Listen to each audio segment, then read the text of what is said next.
कोरेगाव तालुक्यातल्या ज्या गावांमध्ये सत्यमेव जयते वॉटर कप स्पर्धेची चुरस पाहायला मिळते त्यातलं महत्त्वाचं गाव म्हणजे अनपटवाडी। वॉटर कप जिंकण्यासाठी अनपटवाडीत कशी लगबग सुरू आहे ती आता बघूया।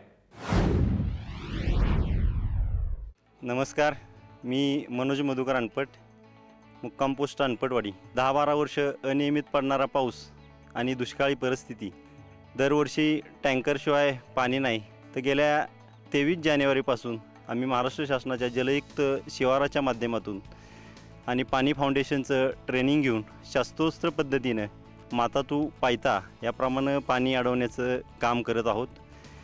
आत्तापर्यंत आम्ही 16 माती नाला बांध खोलीकरण आणि रुंदीकरण याच्या माध्यमातून जवळजवळ 2 कोटी लिटरचा पाणी साठा वाढवलेला आहे।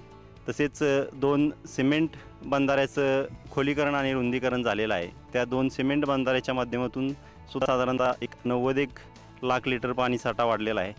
आमच्या गावाचा असणारा एकमेव पावनाई पाझर तलाव याचं काम चालू आहे आणि त्या पावनाई पाझर तलावाच्या माध्यमातून आम्ही साधारणतः 15 ते 20 कोटी लिटर इतका पाणी साठा वाढवणार आहोत।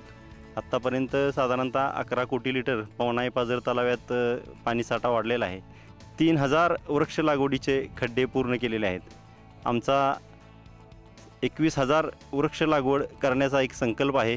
तसंच बांधबंदिस्ती करून बांधावरती झाडं आणि सलग फळबाग लागवड, तसेच डोंगराच्या पायथ्याला एक 12 हेक्टर CCTचं काम आम्ही आत्तापर्यंत श्रमदानातून पूर्ण केलेलं आहे। या कामाच्या माध्यमातूनच 4 किलोमीटर रस्ते आमचे पानंद रस्ते आम्ही आत्तापर्यंत पूर्ण केलेले आहेत आणि अजून एक 2 किलोमीटर पानंद रस्ते म्हणजे पूर्ण गावच्या भौगोलिक क्षेत्रापासून तळापासून वरती डोंगराच्या कडेपर्यंत पानंद रस्ते पूर्ण करायचं आमचं मानस आहे। पण 20 एप्रिलपासून 70 ते 80 महिला आणि 40 एक पुरुष असं 100-125 लोक दररोज श्रमदान करतात। सर्व शासकीय यंत्रणेचं डिझेलसाठी आम्हाला फार मोठं सहकार्य झालं। हे गाव महाराष्ट्रात एक सर्वात जास्त क्षेत्रफळाच्या माध्यमातून पाणी अडवायचा असा एक संकल्प आम्ही केलेला आहे आणि जे पाणी अडवायचं आहे, जे झालेलं काम आहे, त्या कामाच्या माध्यमातून हा वॉटर कप निश्चितच आम्हीच जिंकणार आहोत।